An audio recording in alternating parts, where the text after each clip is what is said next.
Amen. Palakpakan po muli natin ang ating Panginoon sa umaga pong ito. Kumain po. Parang wala pong gana yung palakpak. Isa pa. Palakpak po. Sa hari ng mga hari at kataas-taasang Diyos. Sige po, palakpakan po natin ang ating Panginoon. Yan lang po ba yung kaya po ba nating ibigay? Yung mas malakas pa po dyan. Yun, purihin po. Amen. So today po, mga kapatid, welcome po and blessed day everyone po, online and on-site. Welcome po sa ating worship celebrations po. Pakingitian nga po ng matamis na ngiti ang inyo pong katabi. Nasa kanan at nasa kaliwa. Ayan, sige po, batiin po ninyo kapatid. Napakaganda at napakapogi mo. Yan. Mamaya ililibre po kayo niyan. Yan. So, ngayon pong araw po na ito, we are in the last topic of our series po for this August na meron pong pinamagatang Heroes of Faith.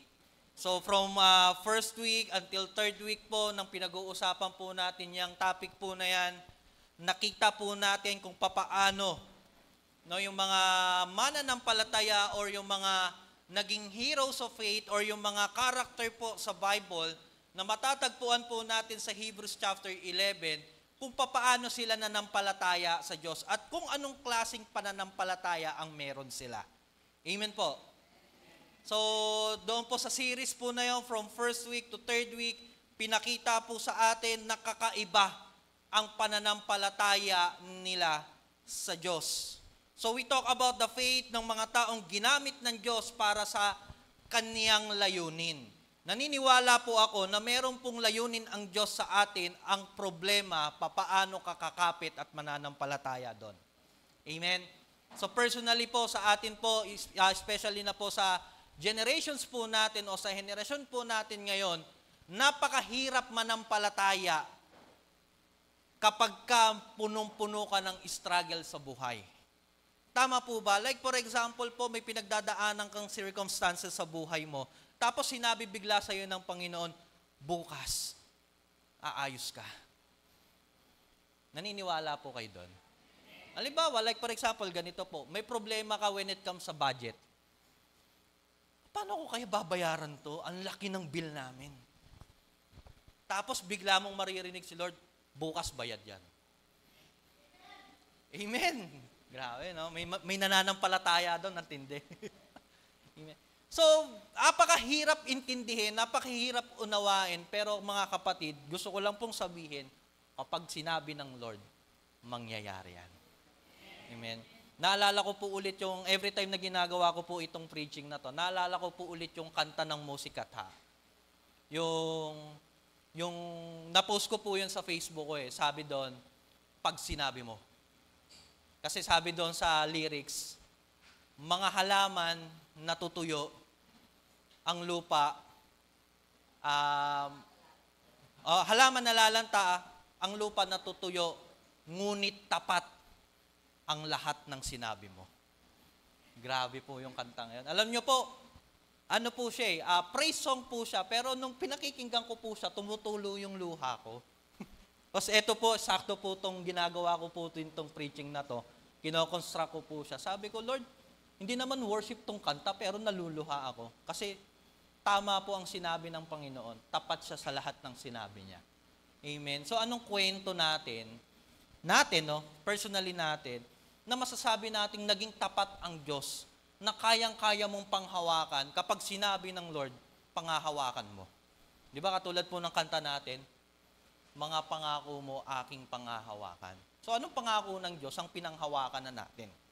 Alam nyo po, faith na nakapagpapatibay, do sa kwento po natin, back to tayo dito po sa topic po natin, yung mga character po na ibinigay po sa atin from first week to third week, ay pananampalataya na nakakapagbigay ng encouragement sa atin na hindi mo lang hahangaan, pwede mo pang gayahan. Amen. Pwede po nating paggayahan. So those people, alam niyo po, may mga sarili-sarili po silang struggles at mga battles sa buhay na kung saan sumubok ng kanilang pananampalataya at pagtitiwala sa Diyos. Ang mga kwento sa Hebrews chapter 11 po ay kwento ng mga taong ordinaryo pero extraordinary pagdating sa pananampalataya nila. Amen? So, pero isa lang po ang napansin ko doon. So kung bakit nagiging matatag ang isang pananampalataya, doon po sa kwento po ng Hebrews 11 na binanggit yung mga characters na yon. Di ba sabi ko nga po, mga ordinaryong tao pero extraordinary yung pananampalataya. Pero napansin ko po sa kwento na yon, iisa lang po ang pinanggagalingan nila. Kung bakit extraordinaryo ang pananampalataya. Alam niyo po kung ano? Tahimik po kayo ha. Sa tingin po ninyo ano? Seret na po. Is listening, hearing, and hearing the Word of God. Kung bakit naging extraordinaryo ang pananampalataya nila? Because of hearing and hearing the Word of God. Kaya naman ang title po natin sa umagang ito ay may pinamagatang The Unshakable Faith. The essence of hearing and hearing the Word of God. Na ang ating key verse po today ay matatagpuan po natin sa Romans chapter 10, verse 17. Sa NIV po, ang sabi po dyan, consequently, faith comes from hearing the message, and the message is heard through the word about Christ. Sa Tagalog po, ito po ang sabi, kaya't ang pananampalataya ay bunga ng pakikinig, at pakikinig naman ay bunga ng pangangaral tungkol kay Kristo. So, bago po tayo mag-proceed, tayo po muna po ay manalangin. Purihin ang pagbabasa ng salita ng Diyos. Panginoon, marami pong salamat sa umagang ito at patuloy po kami, Panginoon, nananampalataya at nagtitiwala sa iyong salita.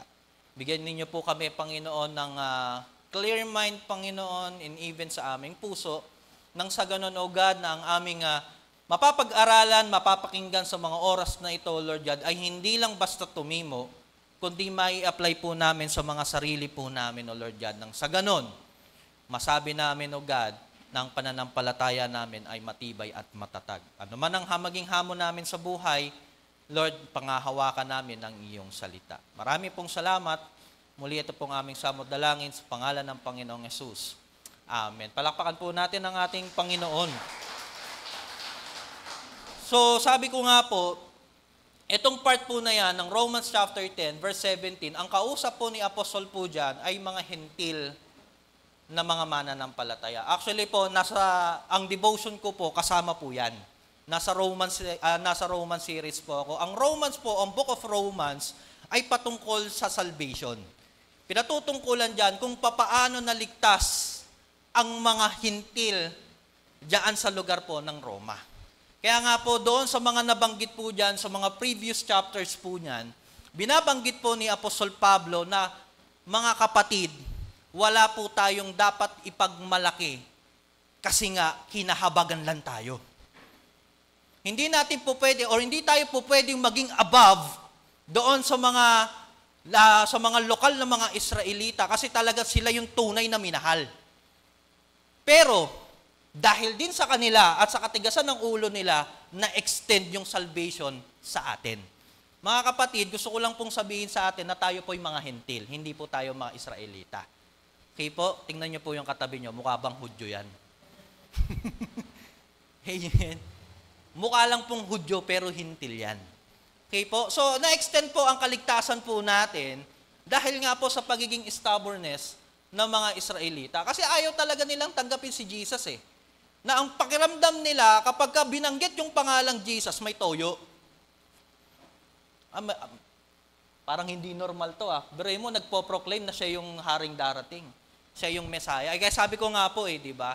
Para sa mga Israelita, si Jesus po ay Messiah, hindi po Messiah. Amen? Ganoon po. So, na-extend po ngayon. Kaya lang, sabi nga po ni Apostol Pablo dito po sa Romans chapter 10, kaya tayo naligtas because of the hearing and hearing the Word of God.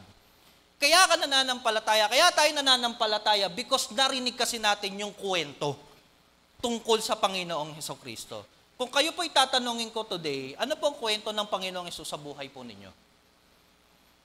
Bakit ka nandito? Bukod po sa poging nagsasalita ngayon sa harap. Tawa po kayo, joke po yun. Yan. Di ba po? Kasi nga po, naniniwala tayo na si Jesus ang Diyos at tagapagligtas ng buhay. Amen po. So, ganun pinatutungkulan po ni Apostol Pablo etong kwento ng Romans chapter 10, verse 17. But, may relate na kwento po iyan sa Old Testament. And by the way po, ang basihan po at ang law na hawak-hawak ng mga apostol po that time ay hindi po New Testament, kundi Old Testament. Yun ang basihan po nila. Especially na po sa book po ni Prophet Isaiah. Kaya nga lagi po nilang kino-quote yun si Prophet Isaiah. Kaya nga ang pananampalataya ay nagsisimula sa pakikinig ng salita ng Diyos. So pinatutungkulan ni Apostol Pablo na nagsisimula ang pananalig kay Kristo once na ang isang tao ay makapakinig tungkol mismo sa kwento ni Hesukristo. So ito ay pangangaral ni Apostol Pablo sa mga mananampalatayang hentil sa Roma. Kaya nga pinapakita na hindi lang basta magsisimula ang faith sa pakikinig, kundi mas malalim at magbubunga if we continue hearing and hearing the Word of God. Amen. Naligtas po tayo kasi meron po tayong na-receive na Word. Si Jesus, tagapagligtas. Tinanggap natin yon, nanampalataya po tayo. Pero, ang makakapagbunga pa nun, katulad nung last time na topic po natin is rooted. Magiging rooted ang pananampalataya mo once na inaral mo pa yung napakinggan mo. Amen. So, ganito po yung magiging takbo po ng pag-uusapan po natin ngayon. Kaya naman may isang tao from the book of Hebrew 11 nang dahil sa kanyang pananalig at pakikinig ng salita ng Diyos, siya at ang kanyang sambahayan ay naligtas. Kaya naman let us explore and study the lesson or the life of Noah. Yan. So saan po natin matatagpuan si Noah? Apo po ng Tita Ami. Hindi po, joke lang po. Si Noah po ay matatagpuan po natin sa book of Genesis chapter 6 hanggang 9. So ano po ba sino po pamilyar po kay Noah? Taas po ang kamay. Ano po kwento ni Noah? Gumawa ng arko ng yun po, sa Sampaguita. Nasa Sampaguita po. Ang laki po. Diba? MS Noah. Diba? Si Noah po, siya po yung inutusan ng Diyos na gumawa ng malaking barko o malaking arko na kung saan binigyan siya ng malinaw na instructions ng Diyos kung anong dapat niyang gawin sa barko na yon. Tama po ba? May kausap pa po ba ako? Amen po. So ito po yung pag-uusapan po natin. The context of the story of Noah is Noah lived in the time of widespread wickedness. And yet he stood out for his righteousness and faith in God. So naniniwala po ako na sa part po ng kwento ni Noah, sa totoo lang po, ito po ay pang ilang generations na po ito, na kung saan nakita mismo ng Panginoon na ang mundo ay sobra ang pagkasama. Kaya nga yung word po na wickedness, kapag tinranslate po natin siya into Tagalog, napakalala. Kausap pa po ba ako? Dito po, tingin po tayo sa pogi po. Yan. Para hindi po maagaw yung attention po natin. Okay. So ganoon po. So the story of Noah, yan, sabi nga po dyan, in Genesis chapter 6 begins with the concept that there was a great wickedness in the world. So the Lord saw great evil in humanity and every thought and within their hearts. Talagang wala talagang naging matuwid sa panahon po ni Noah. Talagang sobrang sama, pumapatay sila, and everything ng lahat ng kasamaan nasa kanila na. Amen? So God wanted to eliminate the human race from the earth because of how awful they had become. Na mismong yung Diyos, ito po, take note po mga kapatid, mismong ang Diyos, ang nag-end siya sa part na kung saan gusto niyang gunawin na mundo. Alam niyo po, habang binabasa ko po ito, mismong ang Diyos po nag-regret, sana hindi ko na lang ginawa ang tao. Kung babasahin po natin, mamaya tatalakayin po natin yan. Bakit kaya? Bakit nagsisi yung Diyos? Kasi nga nakita nila kung paano kasama ang tao. Amen po. Yan, sabi nga po dyan, in Genesis chapter 5, kung babalikan po natin, tells of the family line of Abraham to Noah. In verse 32 po says, after Noah was 500 years old, and he became the father of Shem, Ham, and Japheth. Noah was 500 years old when he became the father of his 3 sons, and he had quite a lifespan. Alam niyo po, sa kwento po na yan, alam naman natin na nabuhay pa si Noah ng 950, kung di po ako nagkakamali, na nakatala po din yan sa Bible. So, correct nyo na lang po ako kung ako po yung nagkamali doon sa part ko na yan. No? So, ganoon po naging gracious, ganoon po nangyari sa kwento po ni Noah. Ulitin ko po mga kapatid, sa mundo po ng puno ng kasamaan, naniniwala ko na may isang mag-outstand. Kasi yan ang kwento ni Noah. Dahil po saan? Dahil po sa faith. Amen? Tingnan po natin yung mga sarili po natin. Sa lugar po natin, sino po kaya mag-outstand? Sa lugar po ng Apamapola, doon po kami nakatira, sino po kaya mag-outstand doon? Sa lugar po ninyo, sino mag-outstand doon? Alam niyo po, mag-outstand ang isang tao once nakitaan siya ng pananampalataya sa Diyos. Amen.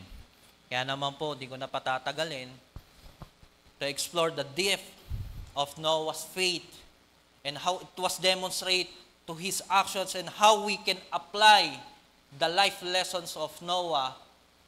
Meron po tayong 4 na puntos para nang sa ganon, mapag-aralan natin or papaano natin may i-apply at ano ang meron sa pananampalataya ni Noah. And number 1 is the foundation. Pag-usapan muna natin is the foundations of Noah's faith. Ano nga ba yung foundations ng pananampalataya ni Noah? Unang-una na dyan, kung babasahin po natin yung Genesis chapter 6 verse 8, sabi po rito, hindi ko na po naisulat po dyan.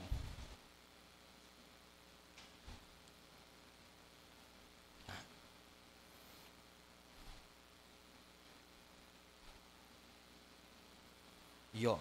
Sabi po rito,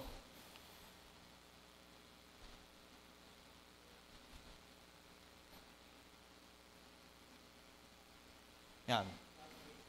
Sige po, paibasa po. Nawala po yung ano ko eh. Gigaw po. Genesis chapter 6 verse 8 to 9. Pakibasa po. Sino po ang nakakita? Wala po. Wala pong nakakita. Yan. Sige, ako na lang po. 6:8. Ang sabi po rito sa Tagalog po, ngunit si Noe ay naging kalugod-lugod kay Yahweh. Ito ang kasaysayan ni Noe. Matuwid at mabuting tao si Noe noong kanyang kapanahunan. Namuhay siya ayon sa kalooban ng Diyos. So ano naging foundations ng buhay po ni Noe? Unang-una, kung bakit naging ano yung foundations ng faith ni Noah? Unang-una is the favor in God's eye. Bakit naging pabor yung buhay ni Noe sa mata ng Diyos? Kasi nga po, righteous man. Doon po sa istorya po natin, o doon sa passage na binasa natin, naging kalugod-lugod si Noe kay Yahweh. Ang galing po, no? Sa panahon po natin ngayon, sa totoo lang po, napakahirap po na maging kalugod-lugod sa mata ng Diyos.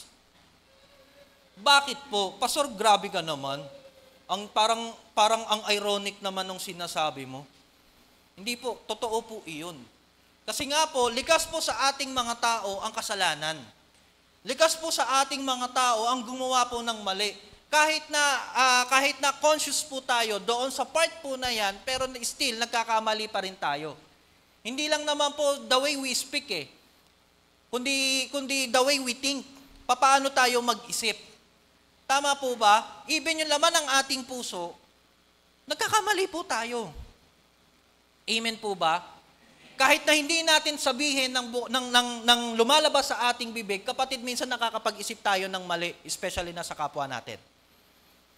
Even yung puso natin, nakakaramdam tayo ng sama ng loob sa ibang tao. Why? Amen po ba? Kaya lang, ibahin mo si Noah. Ibahin nyo si Noe. Kasi among the wicked people, si Noe lang ang upright. Si Noe lang ang righteous. Si Noe lang ang kalugod-lugod. Ano pa po? Blameless among the people. Ang hirap namang mamuhay niyan. Blameless. Pag sinabi po bang blameless, ano po ang pumapasok po sa isipan po ninyo? May kausap po ba ako? Meron, amen. Pag sinabing blameless, ano po kaya unang pumapasok sa isip po natin? Matuwid. Walang bahid dungis. Amen. Parang Labasatide at Ariel. Walang bahid dungis. Malinis. Amen. Hindi nagkakasala, hindi nagagalit. Amen po. Hindi po nagbibisyo. Amen po ba? Hindi nagkakasala sa kanyang isip, hindi siya nagkakasala sa kanyang damdamin. Amen. Blameless Talagang upright talaga. Sabi ko nga po talagang makikita po natin sa kwento po ni Noah na talagang grabe yung ginagawa ng Diyos sa buhay niya Amen po. So sabi nga po, despite of the sinful world around him, Noah maintained a relationship with God. Na ito po ay nagde-describe sa word na walking with God.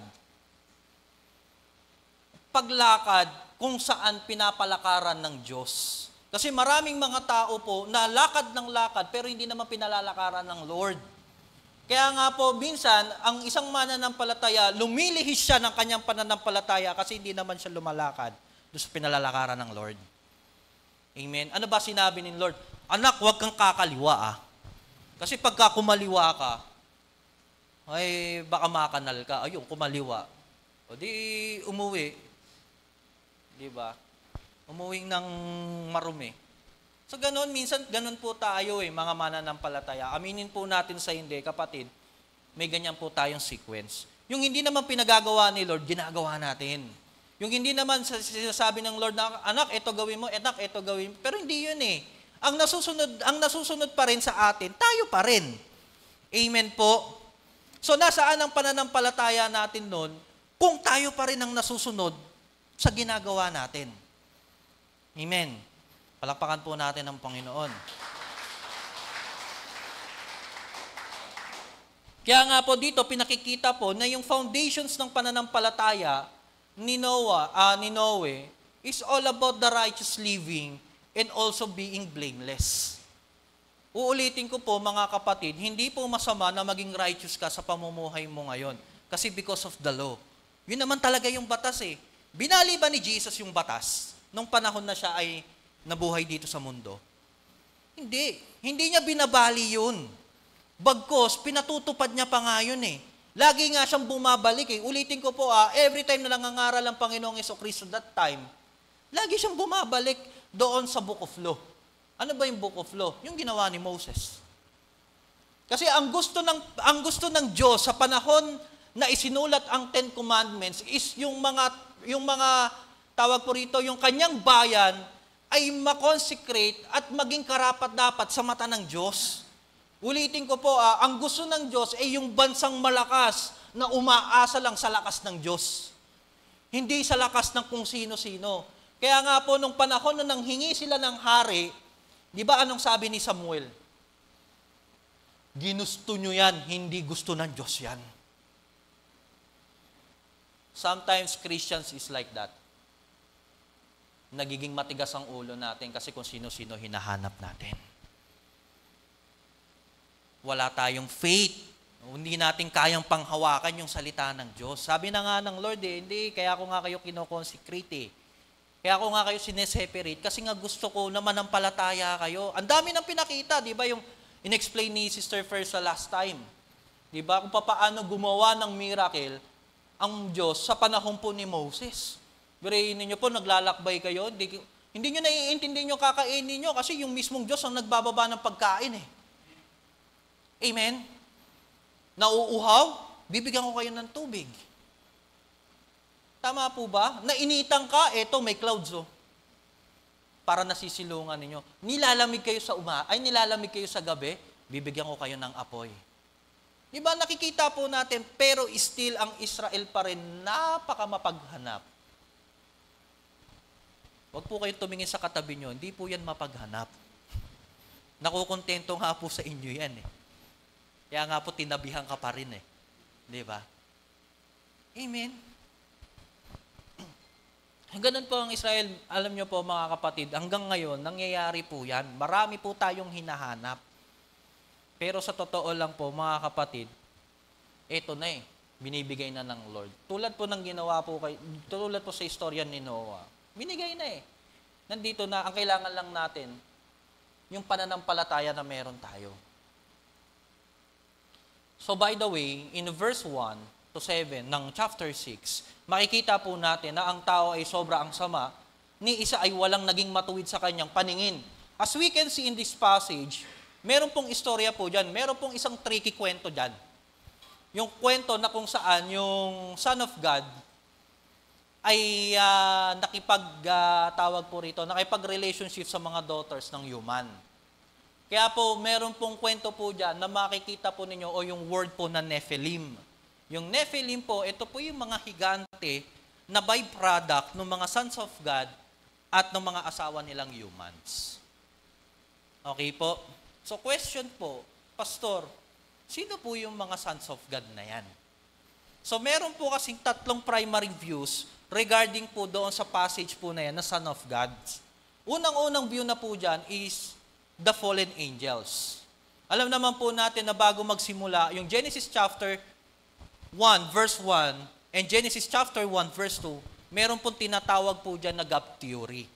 Yung gap theory na po yan, while God creating the earth, nagkaroon muna ng battle between the fallen angels and heavenly host. Diba? Siyempre, alam naman po natin yung istorya na kung sino po yung naging rebelde. Diba? Hindi po si Christopher po si Lucifer. Sounds like lang po. Amen po. Pero hindi po ako yun. Okay? So si Lucifer. So nangyari, natalo si Lucifer, bagsak siya. At ang malupit doon, hindi lang naman siya nag-iisang bumagsak, kundi meron po siyang kampon. Tama po ba? Meron po siyang mga kasama na bumagsak din. So, yun po yung isang view po na mga sons of God is the fallen angels. Pangalawa naman po is, ito po yung mga tinatawag naman po na mga powerful humans na ruler that time. At yung pangatlong views naman po is mga godly descendants of Seth intermarrying with the wicked descendants of Cain. Kaya lang po, kung titignan po natin, actually, nung nire-research ko rin din po ito, wala po silang naging conclusions regarding po sa Son of God na ito. Okay po? Kasi, ganito po eh. Kung ang view po natin is yung number 1 is the fallen angels, malinaw po na sinabi ng Bible na ang angels po ay wala pong gender. Okay po? Malinaw po sa atin. Yung pangalawa naman, kung magko-conclude po tayo sa pangalawa, yan, nagbibinata po ako. Yan, we're powerful rulers. Kasi nung panahon naman po nila Noah, wala naman pong hari nun. Tama po, wala pong mga kings nun. Hindi pa uso ang kings. At yung pangatlo naman pong point is yung mga prophets po or yung mga descendants of Seth. Kasi yung kay Seth po kasi talagang consecrated po sila as holy. Kaya lang po, ang problema po kasi doon, kung yun po yung magiging time po na yun, wala naman po, hindi pa uso ang pastor, hindi pa uso prophets, hindi pa po uso yun. Okay? Kaya nga po, to cut the long story short po, in this verses po na ito po ay very controversial pag pinag-usapan po talaga. Kaya nga po, ang sabi po lagi ng asawa ko, kung hindi mo alam, manahimik ka. So, yung kwento po na yon, tapusin na po natin doon. So, to cut the long story short, wala pong naging batayan kung ano po yon. Pero, isa lang po ang nakikita po ng Lord po kasi dito sa kwentong ito. Nakita lang po ng Diyos ay kung gaano kasama ang tao. Amen? But God only sees the unholy and unrighteous. The Lord sees the wickedness of the human race. What intense is that even God ended up regretting why He created man. Bakit ko pa to ginawa? Bakit ko pa ito nilikha? Imaginin po ninyo yung Diyos po, nagre-regret po sa itsura sa atin po. Makikita po natin yan doon po sa verse 1 hanggang 7 ng chapter 6 ng Genesis. Amen? So imagine a perfect God feeling troubled in His heart because of the wickedness of His creation. Pero isa lang ang aking napansin sa kwento ng chapter 6 ng Genesis. Naging corrupted ang mundo dahil sa nakapaloob sa mundong yun. And that is tayo. Bakit naging masama ang mundo? Kasi sa kasamaan ng tao. Nasa puso ng tao. Amen? Because of the people na nakasalalay sa kanila, kung ano ang magiging ambience ng lugar nila. Because of the corruptions and violence of the people, naging ganito ang mundo. But sa kabila na nakakasulasok na kasamaan ng mundo, merong isa pa ring mag-outstand at mag-upright at magiging pabor sa mata ng Diyos. Si Noe. Sa istorya po na yan. Sa atin po mga kapatid, kailangan po natin maging ganito. Kailangan po natin maging outstand. Imaginin po natin, sa lugar, sabi ko nga po, sa lugar po ninyo, okay po kaya? Diba? Kabilat-kabilaan mga nagiinuman, kabilat-kabilaan yung mga, kung ano-ano mga pinagagawa. Pero kapatid, gusto ko lang pong sabihin, tulad po ni Noah, kung gusto nyo mong magkaroon ng pabor ang Diyos, mag-outstand ka sa pananampalataya mo. Amen. Palakpakan po natin ang Diyos. Noah registered as a righteous in the sight of God. Bakit siya naging righteous? Because he keeps his faith in God. Kasi nanampalataya siya. Kasi talagang ano niya, tawag rito, talagang kinip niya. Nag-iba siya, sabi nga po naging iba siya sa pangkaraniwan. Lagi po namin binabanggit na naging above normal siya. Ibig sabihin, naging above normal siya, abnormal sa karamihan. Kasi siya lang yung tama ang ginagawa Siya lang yung maayos. Kaya naman mga kapatid, anong lesson sa foundations ng Noah's faith? Hindi po. Una, yan. True faith begins with a close relationship with God. In a world filled with distractions, we must prioritize our connections with God. So, gusto ko lang pong banggitin mga kapatid na kahit ano man ang distractions, kailangan number 1 na prioritize natin is pakikipagrelasyon sa Diyos. Kasi doon natin makikita kung saan ka nananampalataya. Amen po? Like sa trabaho natin, ano ba mas pinagpopokusan natin? Yung trabaho natin o yung mag-devotion ka muna bago ka magtrabaho? Amen? Amen po? So, ang pamumuhay ng matuwid ay may takot sa Diyos, ang makakakuha ng puso at atensyon ng Diyos. Ulitin ko po mga kapatid, kung gusto natin makuha yung atensyon ng Diyos, mamuhay ka ng matuwid at magkaroon ka ng banal na pagkatakot sa Kanya. Amen? Pangatlo, ang pagkakaroon ng pananampalataya sa Diyos, ang susi upang ang Kanyang pabor ay maranasan. Walang pabor mula sa Diyos ang taong walang pananampalataya sa Kanya. Pang-apat, ang paglakad ng may katapatan sa pananampalataya sa Diyos ay nakakalinis o nakakaalis ng dungis at umaayos ang pamumuhay. Now, reflect ourselves, mga kapatid. Kuha po ba ang pabor ng Diyos? Kung hindi mo kuha, let's start the foundations of faith of Noah. Gayahin natin. Pangalawa is the faith in God's Word. Doon pa rin po, Genesis chapter 6, verse 13 to 22. Basahin ko po sa inyo. Sa Tagalog ko po babasahin. Sinabi ng Diyos kay Noe, napagpasyahan ko na nang lipunin ang lahat ng tao sa daigdig. Umabot na sa sukdulan ng kanilang kasamaan. Gugunawin ko sila kasama ng daigdig. Kaya gumawa ka ng isang malaking barko na yari sa kahoy ng sipres. Lagyan mo ito sa mga gilid at pahiran mo ng alkitran ang loob at labas nito. Ang barkong gagawin mo ay may 135 metro ang haba, 22 meters ang luwag at 3.5 meters ang taas. Bubungan mo ito, lagyan ng kalahating metrong pagitan mula sa bubong hanggang sa tagiliran. Gawin mo 3 palapag ang barko, lagyan mo ng pintuan ang tagiliran. Palulubugin ko sa tubig ang buong daigdig at lilipunin ang lahat ng may buhay sa balat ng lupa. Ngunit ako'y gagawa ng kasunduan natin. Isama mo ang iyong asawa at mga anak na lalaki, pati ang asawa nila, at pumasok kayo sa barko.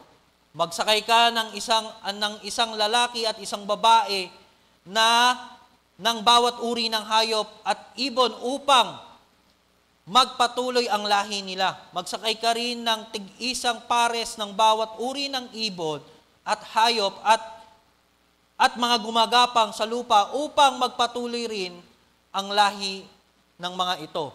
Maglaan ka ng lahat ng uri ng pagkain para sa inyo at sa kanila. At ginawa nga ni Noe ang lahat ng inutos ng Diyos. Doon po sa nabasa po natin, may sinabi ba si Noe na, Lord, next week ko na lang gawin? Kasi tayo mga Pilipino, mahilig po tayo sa mayana eh. Meron po tayong mayana syndrome. Pag may pinagagawa, mayana. Minsan pa, dumarating tayo sa point na kung kailan gahol na yung oras, tsaka mo ipipush yung sarili mo para matrabaho mo. Di ba? Sa trabaho, lagi pong ganyan eh. Sa mga nagwo-work po rito, di ba, ganyan po minsan tayo eh. Kung kailan deadline na, tsaka natin hahabulin. Di ba? So nawawala ngayon yung essence ng pagtatrabaho natin. Kasi bakit? Una, napilitan ka. Pangalawa, tinapos mo na lang. So wala na yung quality ng tinrabaho. Diba? Kaya nga mas masarap po talaga na trabahuhin natin. Like for example, nagbigay ng grace period yung boss natin. Ito gawin natin kailangan gawin natin ito, tapos ang deadline na ito sa ganitong araw. Kailangan matrabaho natin yun. Amen po. Gusto ko lang po i-share po sa inyo, sa work ko po ngayon, actually po, nasa isang graphics company po ako. Graphics design company. Ako po yung project manager po doon. So, ang ginagawa ko po doon, tinitignan ko po yung mga gawa ng mga graphic artist po namin at tinitignan ko rin din po yung quality. So, may mga client po, ang mga client po namin is overseas. Mga foreigners, usually po, Australians and US. So ako po rin yung nakikipag-usap po sa mga client kapag sinesend na po yung trabaho ng mga artist po namin. So may mga dine-deadline po sila na kailangan matapos sa ganitong part. Yun nga po, nangyari, meron pong one time na pangyayari na hindi po natrabaho. Kasi nga po, nagkaroon ng mga lapses sa work. Kasi meron po kaming isang client na talagang pinush na kailangan matapos ito ng Friday. Pero yung isang client namin, ang gusto niyang mangyari, tapusin siya within end of the day. So, hindi po siya nagawa. So, ngayon, ang nangyari, tawag po rito, hindi natapos, hindi na trabaho yung tawag po rito, yung isang client po na yun. So, nagalit. Muntik na po siyang mag-turn down po sa amin. So, napansin po natin, because of the lapses or because of, yun nga po, di ba, yung word din minsan na hindi po natin agad na asikaso, marami pong mangyayaring hindi maganda. Especially na when it comes to work. Kaya lang, dito po sa kwento kasi na ito, pagkasabi ng Diyos, ng instructions kay Noah, ginawa niya agad. Kahit hindi niya pa naiintindihan. Kasi tama po ba, di ba? Like for example, ito po, yung sinasabi ko po sa inyo, for sure na hindi po lahat yan papasok sa atin. Kasi may tinatawag po na processing, may process po yan na nagsisink in pa po sa atin. Tsaka lang po natin niya maiintindihan kapag wala ka na sa church, nasa bahay ka na, tsaka lang gagana yan. Ayun, may sinabi na ganito, ganun yan. Tama po ba? So kay Noe, ganun din. Hindi man ganoon na adapt niya agad, pero ginawa niya. Because of what? Because of faith. Kasi alam niya na yung nagsasalita sa kanya at nag-i-instruct sa kanya, may gagawin. At kailangan niya ding habulin yun. Kaya nga po, makikita po natin yung faith in God's word, number 1 is God's command to build the ark. Tinrabaho niya.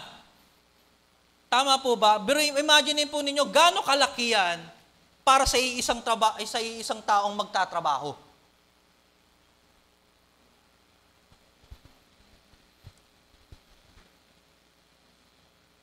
Di ba? Yung gawain nga lang po sa bahay, pag mag-isa ka lang, yung iba dyan, pahiga-higa lang. Ako naglilinis ng bahay rito. Po ba? Yung iba dyan, hindi pa nagsaing na, wala pang tubig. Ayun, sunog. Di ba? Usually, madalas nangyayari yan sa mga mag-asawa Yan. Aamin na po ako sa inyo, ganyan po kami mag-asawa Pero may toka po kami. Yan. Napapag-usapan naman po kasi yan. Yan. Basta ako bibili Pag inutosan mo ako, bibili ako. Diba? Basta ikaw maglalaba. Yung asawa ko naman, basta ikaw mamamalansya, sige ako. Ayun. One time, namalansya siya, ayun, nasunog yung uniform niya. Diba? Kasi ako nga yung namamalansya Sa tagalaba.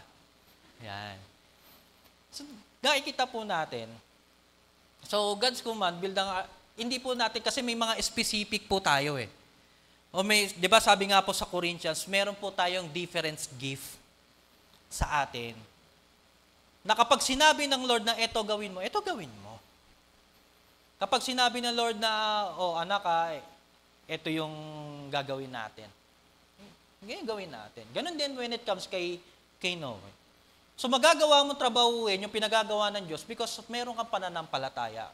At malinaw din sa iyo kung sino ang nagsasalita nito para sa iyo. And pangalawa is Noah immediate obedience. Ito maganda. Because of your faith, kaya mong sumunod. Amen. Amen po. Kasi maraming mga Christians, lagi ko pong naririnig nga po kay Pastor Raul, kapag mas marami ka pang tanong, wag mo na lang gawin. Amen. Kapag mas marami ka pang tanong, wag mo na lang gawin. Tingnan po natin yung kwento ni Noah. Pagkatapos ng sinabi ng Panginoon, may tinanong pa ba siya?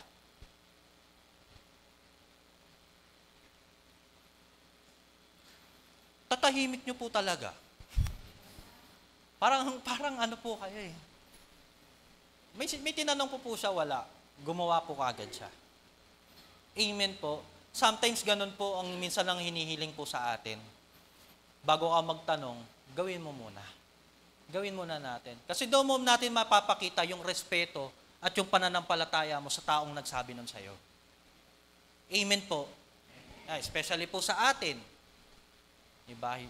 Pastor natin, pag may sinabi si pastor, kahit hindi mo naiintindihan, gawin natin. Amen? Kasi hindi sasabihin yan kung hindi rin din naman ibinaba ng Diyos sa kanya yan. Amen. Bakit sumunod si Noe?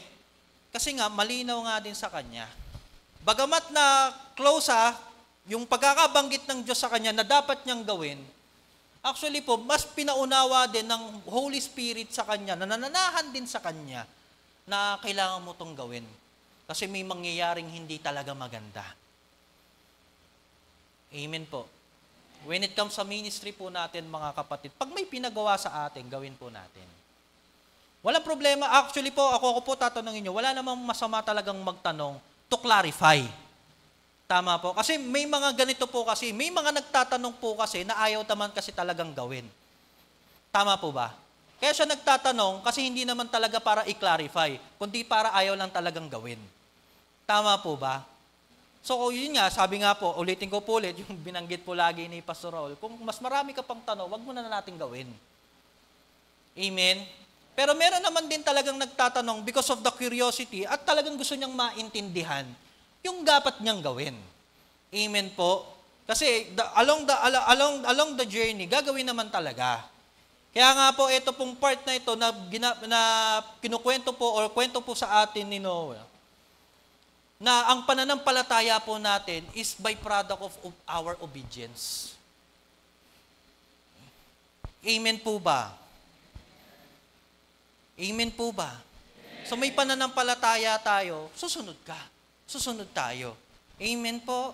Kaya nga, speaking of favor, because of being righteous and faithful to God, si Noah lang ang binigyang babala ng Diyos sa gagawin niya sa mundo. Amen? So si Noah lang ang binigyan ng instructions ng Diyos na sa dapat niyang gawin sa paparating na dilubyo. So malinaw ang instructions ng Diyos kay Noah. Gumawa ng ark dahil sa dilubyo na mananantala sa pamamagitan ng baha. Kaya nga, sa galit ng Diyos sa tao at sa mundo, kaya niyang gawin yun.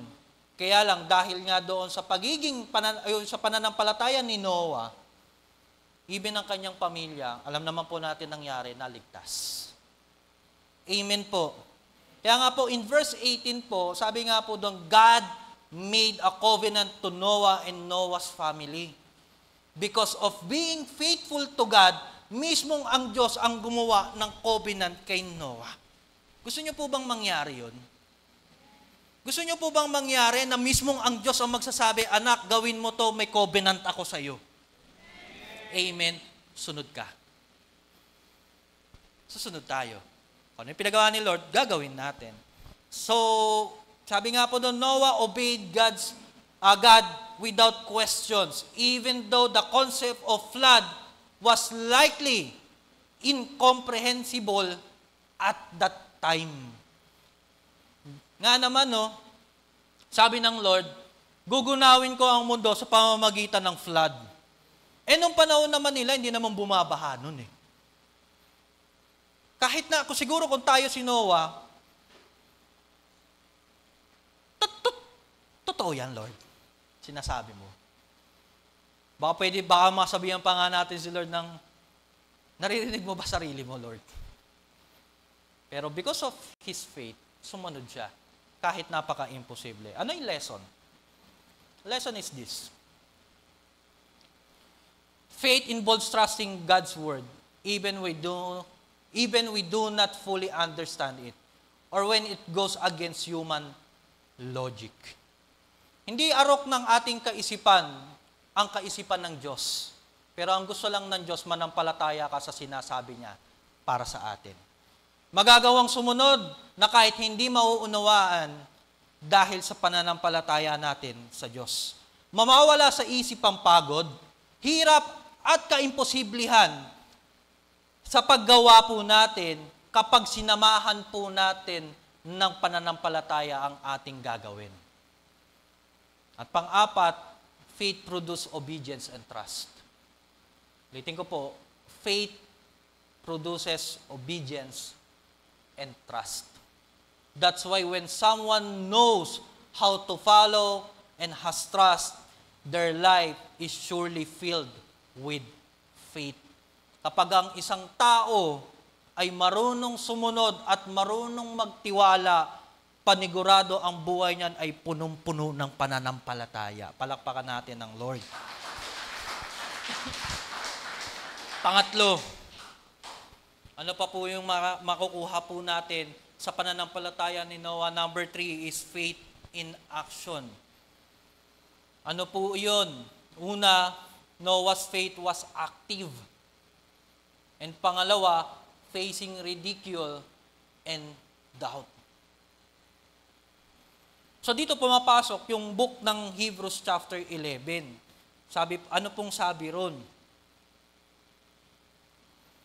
Sabi po ng Hebrews 11, verse 7, by faith, when he warned about these things not yet seen, in holy fear, built an ark to save his life or his family.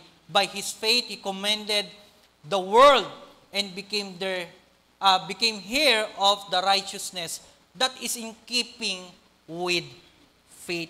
Dahil sa pananampalataya ni Noah, ginawa niya yung ark, kinilusan niya ito kahit hindi niya pa ito nauunawaan at naiintindihan. Because of the holy fear, gumawa siya ng barko para maligtas ang buhay niya at ng kanyang pamilya. Sabi nga doon, because of his faith, hindi siya nakasama sa condemnations na ginawa mismo ng Diyos sa pamamagitan ng pagbaha. Alam niyo po, nang inaaral ko po ito, naalala ko po yung nangyari po sa atin last time. Sino po inabot ng baha po rito ang bahay? Taas. Sa istorya po kasi nito, nung yung Genesis chapter 7, dito pinakita po yung istorya, saan nagsimula yung baha? Sa pag-ulan. Last time po, bakit po lumaki yung tubig? Hindi lang po dahil sa high tide eh. Saan po? Sa walang tigil na ulan. Imaginin po ninyo, kasi dito po sa kwento, sabi po rito sa chapter 7 ng Genesis, walang hinto ang ulan. 7 araw bumubuhos. Take note of this po hindi po ambon. Buhos talaga ang ulan. At doon nagsimula yung baha. Talagang every minute tumataas ng tumataas sa kwento po ni Noah.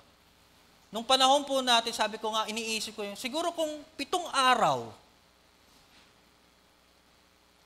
na hindi tumigil ang ulan, lamang lahat po tayo nasa bubungan na.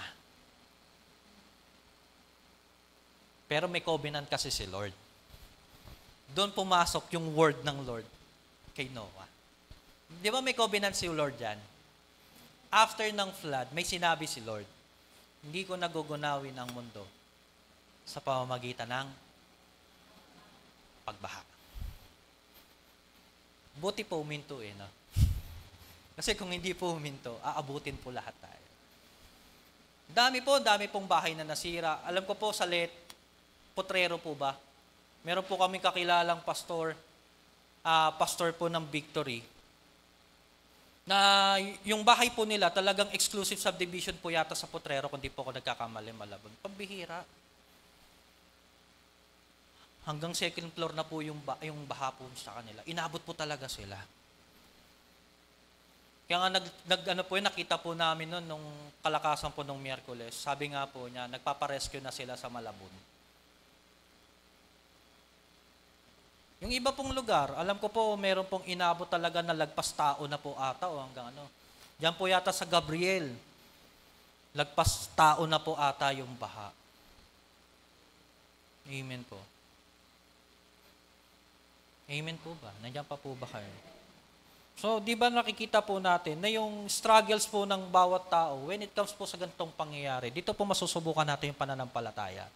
Kaya nga nag-uusap po kami mag-asawa that time, sabi ko, ito yung applications ng lahat ng tinuturo natin. Turo tayo ng turo ng faith. Kailangan when it comes sa struggle, kailangan malakas yung pananampalataya natin. Ayun, inaabot din po yung bahay namin. So ngayon, anong naging kilos mo? Yun yung tanungan po namin ng mag-asawa ng that time. Anong kilos natin? Tinanong ako ng asawa ko, anong magagawin natin? Simple lang. Hindi manampalataya sa Diyos. Hindi niya naman tayo pababayaan, anak niya tayo Palakpakan naman natin si Lord. Hindi naman niya pinabayaan. May breakthrough nga po Amen po. Share ko lang po ito Sorry po kung mas lamang po ang kwento. Kwento ko po kaysa sa kwento ng Bible. Panahon po na inabot po kami, hanggang tuhod po talaga. Yung sa loob po mismo na ng bahay po yun. Yung sopa po namin, di po na namin naiangat. Naiangat po namin pero inabot. Yung ref po namin, inabot yan. Yung washing machine din po, inabot po yan. Lahat po, inabot po yan. Dito po kami tumambay sa church kasi nahihirapan po kami mag-CR. That time. Pero sabi ko nga po noon, magtiwala lang tayo sa Panginoon kasi hindi naman tayo pababayaan ng Diyos. After po ng baha, yung washing machine po gumana. Ayun po, nandiyan po sa taas Binigay na po namin sa church. May washing machine na po tayo dyan. Ito malupit. Kung bakit po namin binigay, kasi may biyaya, nagbigay ng automatic washing machine sa bahay. Hindi ko pababayaan ni Lord Yung sopa, binigay na lang po namin kasi talagang inabot po Hindi nyo na po magagamit. Pinalitan ng Lord. Nakabili po kami ng sopa. Yung mga cabinet po namin, napalitan din po natin. Dahil po sa tulong at pananampalataya na meron po tayo. Yung ref, tinatanong nyo po yung ref. Isang linggo, sabi po kasi, wag po muna daw paganahin ng 1 week. So ginawa po namin ganun. Nung pina-check po namin doon sa manggagawa, sabi po ng manggagawa, Sir, gumagana po yung ref po ninyo. Blower lang natin. Nung binlower po niya, ayun po gumana. Hindi po napalitan. Pero gumana. Ang pinaka-miracle po sa lahat, yung motor ko po. Yung motor ko po, inaabot po yan hanggang yung filter. Kasi talagang kalahati po yan. After po ng 1 week, pagkatapos po ng baha, bumababa na po yung baha, hindi na po tayo binabaha ng ganong atindi. Binuksan po namin, kasama ko po yung kapatid ng misis ko. Pagbukas po namin ng filter, tuyong-tuyo, hindi po inabot. As in talagang tuyo po yung loob. Kahit po yung parang pompo, parang may pompo yan Wala, tuyo po. Pagbukas po namin ng langis, wala pong tubig. Sabi nga niya Kuya, kapapalit mo lang ba ng langis? Oo, parang almost months lang din, pero kasi nga dahil dito lang ako, hindi siya masyadong marumi. Ang linis pa ng langis mo Magkano mo magpagawa ng motor para ang bumili ng bago? Kung namumblema po tayo sa pagpapagawa ng sasakyan, sabi nga po para ka nagpapaaral. Ganon din po sa motor. Praise God, ayan po yung motor ko. Nagagamit ko pa rin po. Mabuti si Lord.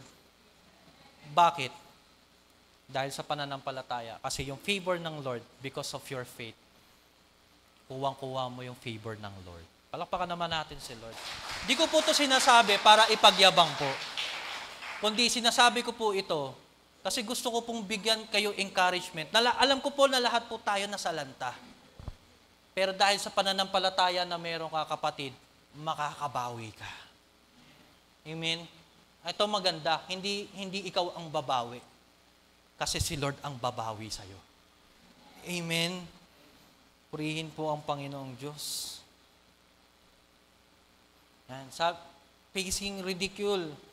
Actually po, nung ito pong kwento na to, tinitingnan ko rin din po, kasi di ba meron pong kwento na si Noah daw ay, tawag po rito, minamak ng mga nakakakita daw sa kanya. Nung tinignan ko po yung kwento, wala pong palag ganong istorya. So gusto ko lang pong i-correct yung kwento na wala po talagang nagmamak sa kwento po ni Noah habang gumagawa po siya ng barko. Kasi inulit ko po ulit ang pagbasa po ng kwento na ito eh. Pero isa lang pong masasabi po natin, sa panahon po natin ngayon mga kapatid, di ba lagi po tayo nakakaranas ng pagmamak ng ibang tao when it comes sa pananampalataya na meron tayo? Tama po ba? O born again yan, di po pwedeng magalit yan. Uy, born again yan, dapat yan, hindi ganyan. Uy, born again yan, hindi ganyan. Diba? Namamak po tayo sa ganun. Bakit? Wala na po ba tayo karapatan para doon? Ibig sabihin, malaki lang yung expectations kapag ka born again. Kaya lang, because of faith, mapipigilan mo yung galit mo din. Because of faith, because of pananampalataya mo sa Diyos, mag-iiba ka ng directions. Amen po. Kaya nga, sa part po na ito, makikita po natin na kahit na meron po tayong struggles between sa mga surroundings po natin, na kahit anuman ang sabihin nila, kapatid, tuloy ka lang sa pananampalataya, tulad ng ginagawa ni Noah. Amen? Isa sa pinakakahangahangang bagay, itong faith na meron si Noah, na kahit mukha siyang katawa-tawa, basta siya ay magtutuloy. Kasi malinaw sa kanya yung nais na pinagagawa ng Diyos para sa kanya.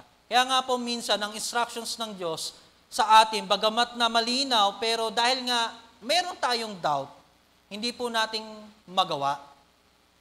Amen po. Hindi po natin magawa.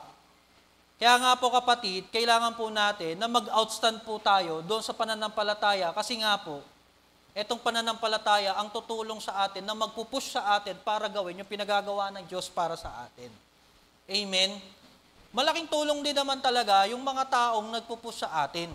Pero mga kapatid, gusto ko lang din sabihin sa inyo kung bakit mo itutuloy yan kasi mayroong banal na espiritong magpupush sa iyo para gawin yan. At dahil din sa pananampalataya na meron ka, tatrabahuhin mo yan. Kahit na hindi kasabihan ng iba, dahil sa pananampalataya mo, gagawin mo siya. Amen? Kaya nga ano po ang lesson? The true faith is not passive. It compels us to act even when we face criticisms or challenges. Our actions should reflect our trust in God's promises. Tuloy lang kahit mahirap. Hindi tao o ang mga katabi po natin ang magpupush sa atin para gawin yung isang bagay, kundi mismo ang Diyos ang magpupush sa atin para gawin yan. Dahil pag ang Diyos ang nagpush sa'yo, ito lang ang for sure, sasamahan ka niyan hanggang dulo. Amen? Kasi kapag katao, hindi ka kayang samahan yan hanggang dulo eh. Kasi darating at darating yan sa struggle ng buhay niya. Sige, ikaw na muna, bro. Ikaw na muna, sis. Kasi meron akong battle. Pero pag si Lord ang nagbigay sa iyo niyan, sasamahan ka niya hanggang dulo. Amen.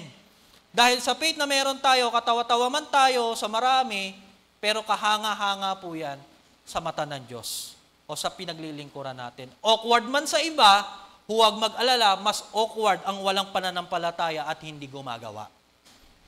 Amen. And lastly, pang-apat, what is the result? The result of Noah's faith. In Genesis chapter 7, verse 1 to 5, sinabi ni Yahweh kay Noe, pumasok kayong mga anak sa barko, sa lahat ng tao, ikaw lamang ang nakita kong namumuhay ng matuwid. Magdala ka ng 7 pares sa bawat hayop na malinis at 1 pares naman sa di malinis. 7 pares din sa bawat uri ng ibon at iyong dalhin. Gawin mo ito upang magpatuloy ang kanilang lahi sa balat ng lupa. Pagkaraan ng isang linggo, pauulanin ko ng 40 araw, ayan, at 40 gabi upang lipulin ang lahat ng aking nilika sa daigdig. At ginawa nga ni Noe ang bawat inutos ni Yahweh. Yan. Verse 7 po, pumasok siya sa malaking barko kasama ang kanyang asawa, mga anak, at mga manugang upang maligtas sa baha. So Noah's faith, ano yung naging resulta doon sa pananampalataya na meron si Noah? Naligtas lamang po yung kanyang pamilya. Also, nagkaroon po ng covenant. Ano po yung covenant? Basahin po natin yung covenant ng Diyos kay Noe. Genesis chapter 9, verse 12 to 17. Sabi po, sinabi pa ng Diyos, Ito ang magiging palatandaan ng walang hanggang tipan na ginagawa ko sa inyo at sa lahat ng hayop. Palilitawin ko sa mga lupa ang aking bahaghari at iyan ang magiging tanda ng aking pakikipagtipan sa iyo. Tuwing magkakaroon ng ulap at lilitaw ang bahaghari, aalalahanin ko ang aking pangako sa iyo at sa lahat ng hayop. Hindi ko nalilipulin sa baha ang lahat ng may buhay. Tuwing lilitaw ang bahaghari, maaalala ko ang walang hanggang tipan na ginawa ko sa inyo at sa lahat ng may buhay sa balat ng lupa. At sinabi ng Diyos kay Noe, ito ang tanda ng aking pangako sa lahat ng nabubuhay sa lupa. So, ano po ang ibig sabihin ng rainbow?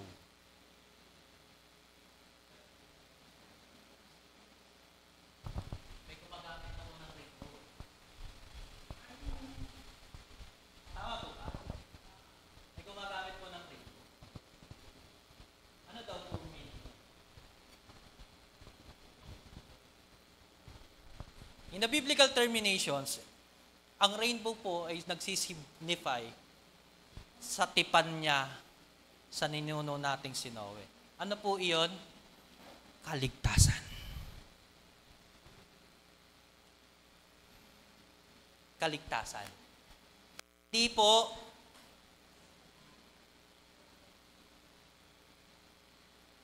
Amen po. So yun yung covenant ng Lord kay Noe.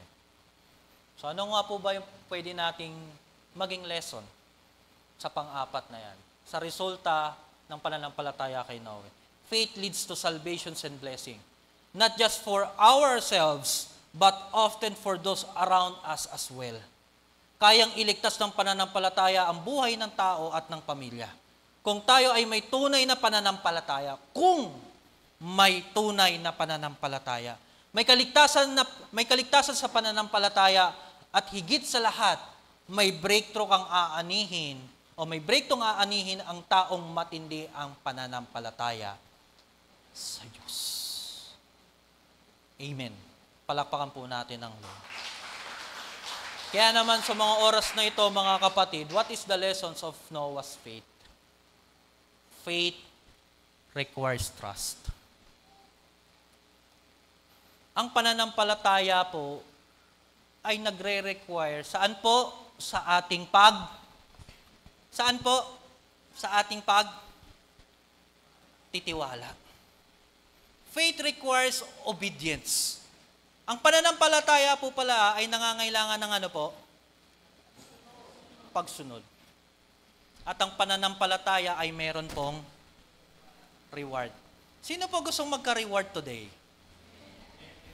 Kailangan po natin gawin yung naunang dalawa. Amen. As I end po, mga kapatid, kailangan po natin i-examine. Sa pagtatapos po ng series po nating Heroes of Faith, anong kwentong Heroes of Faith ang tumanda sa atin? Anong kwentong Heroes of Faith yung po pwede po nating paggayahan at the same time po pwede pong i-apply sa ating mga buhay? Mga kapatid, ang gusto ng Diyos ay maranasan mo kung anong naranasan ng mga karakter sa Bible. Especially na doon sa Hebrews chapter 11, yung mga taong matitindi ang pananampalataya. Isa lang naman ang gusto ng Lord manampalataya ka sa Kanya ng matindi. Kapag matindi ang pananampalataya, matindi rin ang biyaya. Pag matindi ang pananampalataya, matindi rin ang pagkilos ng Diyos sa buhay natin. Amen. Mga kapatid, gusto ko lang pong i-broad out sa ating lahat to. Ang pangyayari po kay Noah, dahil sa kanyang faith, nag-save ng kanyang buhay at naging kaligtasan din ng kanyang sambahayan. Tama po ba? At merong covenant ang Lord para sa kanya. Amen. Alam niyo po ba, ang kwento po ni Noah ay kwento po, that is the foreshadow of Jesus 2,000 years ago. Pastor, bakit? Bakit? Anong kinalaman ng Panginoong Yesus sa kwento ni Noah. Listen to this po very carefully po mga kapatid. Ano po ang karakter po ni Noah kanina? Blameless. Ano po?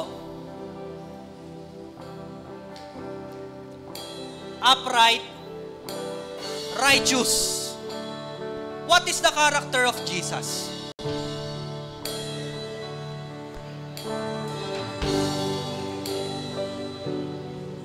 Anong karakter ni Jesus? Upright, blameless, righteous. Anong ginawa ni Noah? Sumunod. Sino nag-instruct sa kanya?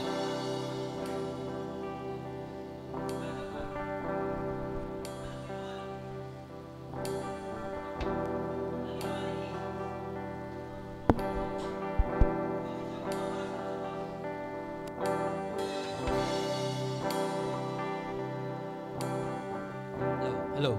Bakit siya bumaba sa lupa? Kasi mayroong command. May command. Sino nag-command? God the Father. Anong nangyari kay Noah? Because of his faith, na-save yung buhay niya at nung sambahayan niya. Hello.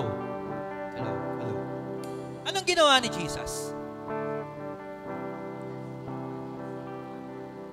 He saved the world. Sino naging daan ng kaligtasan? Si Jesus. Sino naging daan para iligtas yung kanyang pamilya? Si Noah. Ito po ang pinakamatindi at nakakakilabot pang isa. Saan po yari yung barko? Cypress wood. Did you know that the cross of Jesus is made of cypress wood? That is the foreshadow of Jesus. Kapatid, ano nangyari? Ano yung result? May salvation naganap, merong covenant na naganap. Just like Jesus does. Nung namatay si Jesus, may salvation naganap at merong covenant na naganap. Ano yung covenant? If you believe in Jesus, you receive eternal life. And that is covenant. Palakpakan natin ang Panginoon. Tatayo tayo lahat. Grabing revelations po ba? Grabe po bang revelations ang ginawa po ng kay Noah? Grabe, no? Related pala to kay Jesus. Kapatid, today, gusto ko pong sabihin sa atin, you need to trust and put faith in Jesus. Because Jesus is our Savior ng ating buhay. Amen po. Pipikit po tayo. Come on, this is the day na ibabalik po natin yung faith na meron po tayo. Babalik po natin yung pananampalatayang meron tayo, kapatid. Kay Nino po, hindi po kay Noah, kundi sa original na tagapagligtas. Sa Panginoong Jesucristo. Kapatid, wag po tayong mag-observe. Just talk to Jesus. Just talk to God. Usapin natin ang Panginoon. Sabihin natin, Lord, gusto kong mapabilang sa heroes of faith. Pero may kailangan akong gawin. Kailangan ko ang Panginoong Jesucristo. Gusto mo ng breakthrough, manampalataya ka sa Panginoong Jesus. Gusto mo magkaroon ng salvation sa family natin, you need to believe. You need to faith in Jesus. At ipakilala ang Panginoong Jesucristo din sa kanila. Paano mo nakilala ang Panginoong Jesucristo? Ganun din, pakilala din natin ang Panginoong Jesucristo sa buhay po natin, sa ating pamilya. Amen? Amen po ba? So habang kumakanta po yung ating mga musician, please, kapatid, Don't observe. Huwag mo akong tignan. Pikit mo ang mata mo at tignan mo ang Panginoong Jesucristo. Kasi siya lang ang may tanging sagot sa hinihintay mo. Amen?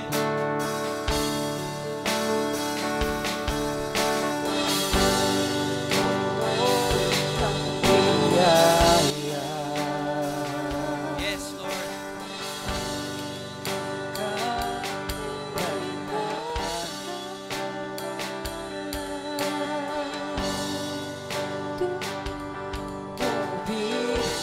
Dan mabahal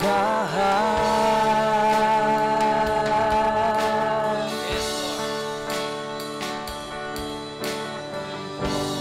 puno ng biyaya. Hallelujah.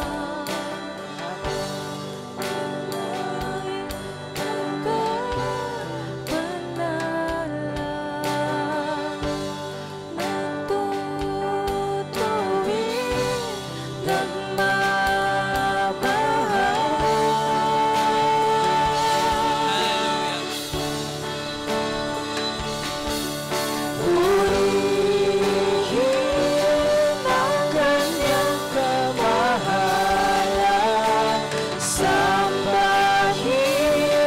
ang kanyang kadakilaan, karapat-dapat,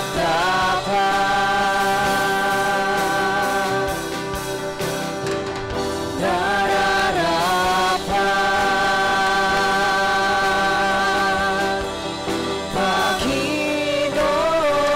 Panginoon, tagapagligtas.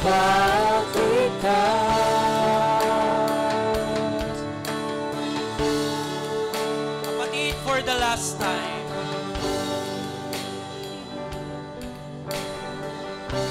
if you want, receive the salvation sa buhay po natin, katulad po na nangyari po kay Noah. Kapatid, ito yung panahon para ilabas mo yung pananampalataya mo sa Diyos. May struggle ka, alam ko. May personal battle ka sa buhay mo. Meron kang struggle na nasa loob ng puso mo, pero hindi ka makaalagwa, hindi ka makapagtagumpay. Kapatid, this is the time na ipakita mo yung pananampalataya mo sa Panginoong Jesus.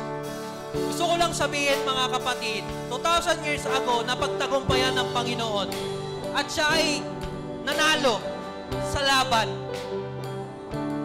Sabi nga po, kung gusto mong manalo sa laban, dumikit ka sa mga mananagumpay. Ang Panginoong Jesus nagtagumpay.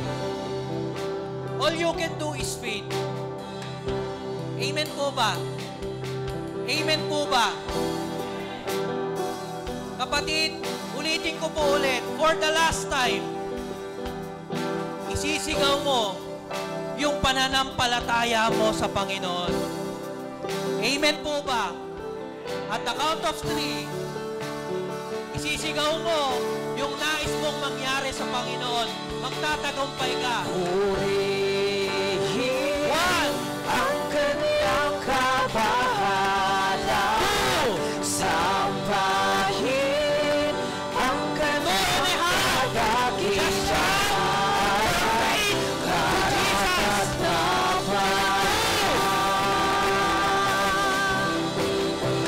nararapat. Panginoon,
dakilaan, karapat-dapat,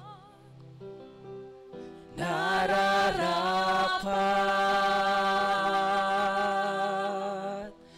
Panginoon, tagapagligtas.